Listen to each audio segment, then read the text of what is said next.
chose pouvait faire changer la destinée, ce serait les doigts. C'est-à-dire, là, le prophète sallallahu alayhi wa sallam, dans ce récit, en ce sens, il nous montre la force du doigt, que le doigt, il peut tout changer. C'est-à-dire que, pour l'instant, on ne sait pas. Mis à part Allah, personne ne sait parmi lesquels est-ce qu'on sera. Est-ce qu'on sera parmi les gens de la droite ou est-ce qu'on sera parmi les gens de la gauche? Alors, dès maintenant, on peut demander à Allah, oh Allah, fais que mon nom a été parmi les gens de la droite. On peut implorer Allah subhanahu wa ta'ala en ce sens, car Allah, il a la connaissance de toutes choses. Et Allah, par sa clémence, il peut mettre qui il veut parmi les gens de la droite et qui il veut parmi les gens de la gauche. Là, c'est ce que l'on peut dire sur ce hadith. Maintenant, pour terminer, quelques petits points, quelques petites leçons que l'on retire de ce hadith.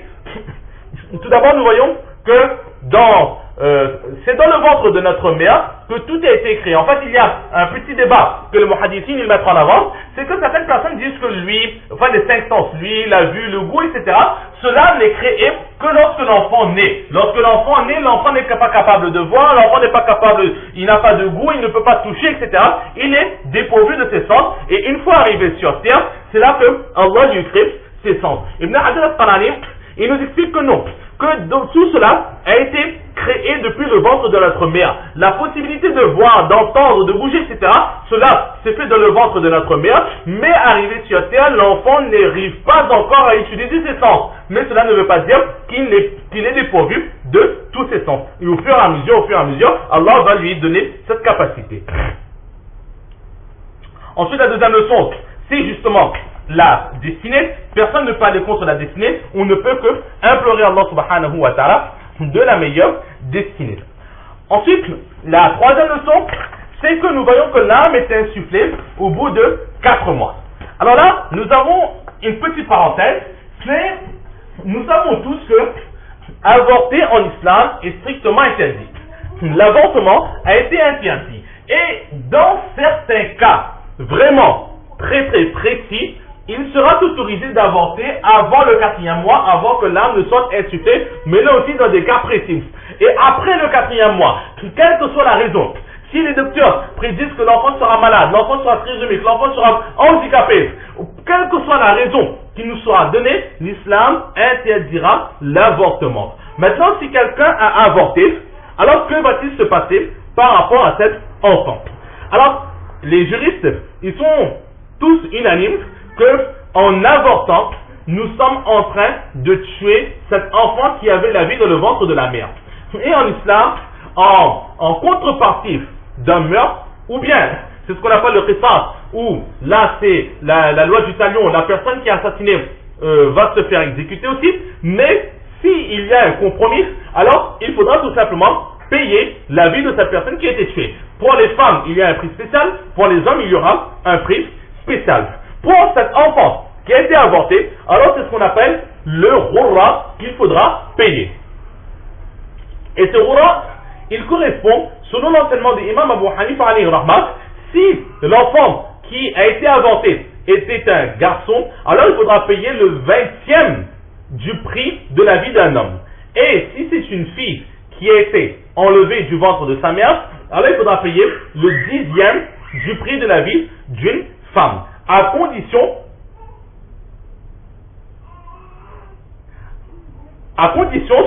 que cet enfant, lorsqu'on l'a enlevé, cet enfant est décédé, donc on a avorté, mais l'enfant est resté vivant. Donc là, il n'y a rien à payer parce que c'est un être vivant. Donc, sauf si après on le tue, là, il y aura d'autres ordres. Mais là, le ghurra qu'on parle, c'est qu'au moment de l'avortement, l'enfant, il est décédé et la maman, elle est restée vivante. Si en plaisir, dans cet avortement, il y a eu des complications, et que la mère elle est décédée elle-même, l'enfant, ce qui va être retiré du ventre de la mère, si cela est sorti mort, alors il faudra tout simplement payer la vie de la femme. Il n'y aura rien à payer pour cet enfant qui aurait été avorté. Maintenant, au sujet de l'enfant qui aurait été avorté, est-ce qu'il y aura le roussal à donner? Est-ce qu'il faudra faire le namaz? Alors là, il y a des divergences entre les différents savants. Si l'enfant est resté vivant jusqu'à l'accouchement, jusqu'à ce que sa mère lui donne naissance, et que la plus grande partie du corps de l'enfant est sortie en vie, alors là, cet enfant-là, il faudra lui donner son roussal, son bain mensuel, et il faudra aussi accomplir la prière mensuelle sur cet enfant. Lorsque la plus grande partie, plus de la moitié du corps de l'enfant est sorti du ventre de la mère, et que cet enfant était vivant. Maintenant, comment connaître si l'enfant il est vivant? Pour Imam Abu Hanifa, c'est ou bien que l'enfant il a poussé un cri, ou que l'enfant il a fait des mouvements par lui-même. Si maintenant l'enfant est sorti mort, il est décédé, il est déjà mort dans le ventre de la mère, on a fait que retirer son corps du ventre de la mère, alors là, on ne donnera pas de bain mensuel à cet enfant, on va l'emballer dans un cafan, dans un tissu, et on va l'enterrer avec beaucoup de respect.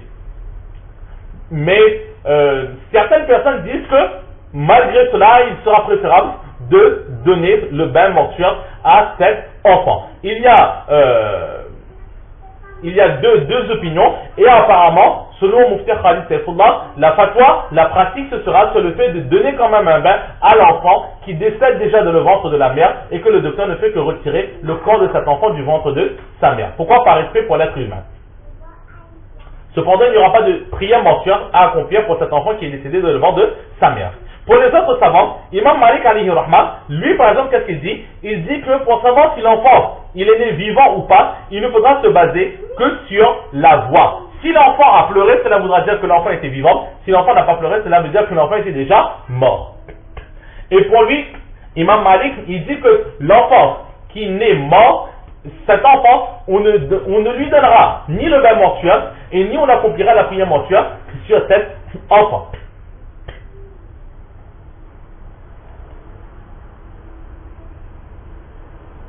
Et pour Imam Shafi'i alayhi rahma, si l'enfant est mort dans le ventre de la mère et il a moins de 4 mois, c'est-à-dire qu'à moins de 4 mois de grossesse, la femme a perdu son enfant, là, ce qui va sortir du ventre de la mère sera tout simplement enterré. Il n'y aura ni prière ni bain mensuel.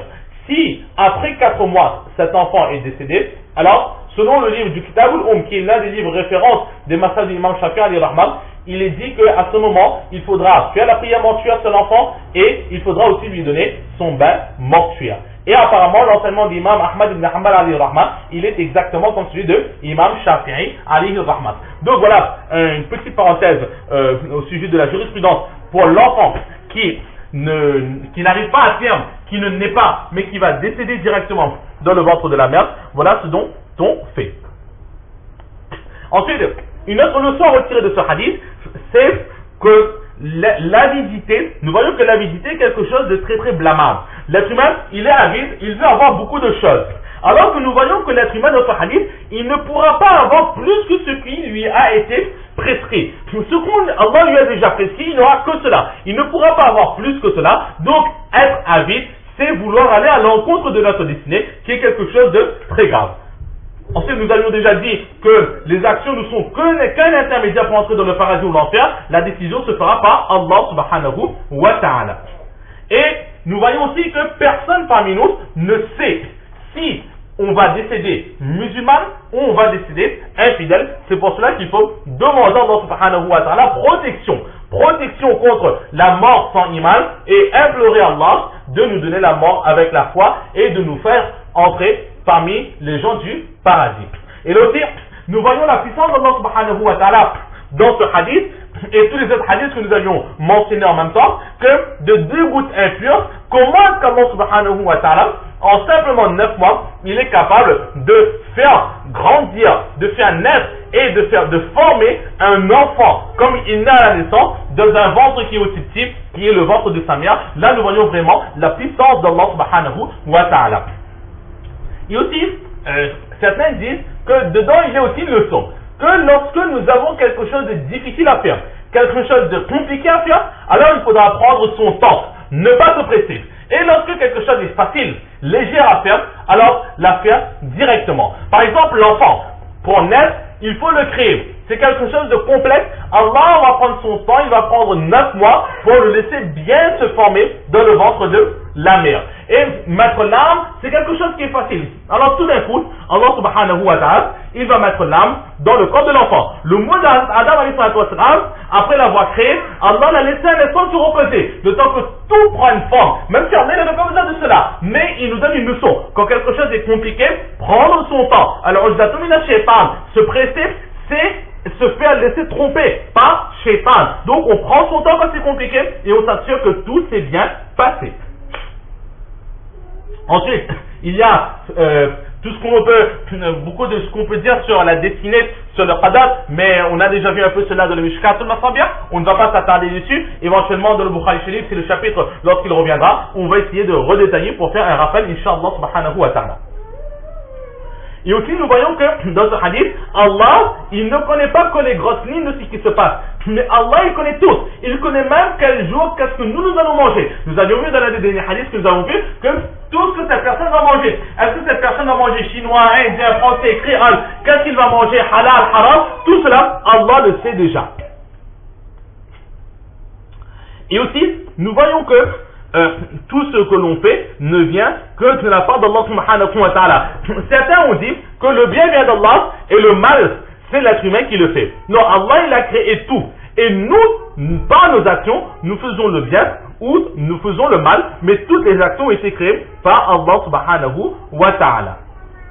Donc voilà à peu près ce que l'on peut dire sur ce second hadith, sur la création des anges. Nous allons nous arrêter ici pour aujourd'hui. Les muhaddithines, ils ont écrit encore pas mal de choses sur les leçons retirées sur ce hadith, mais nous allons nous arrêter ici, on ne va pas être trop long.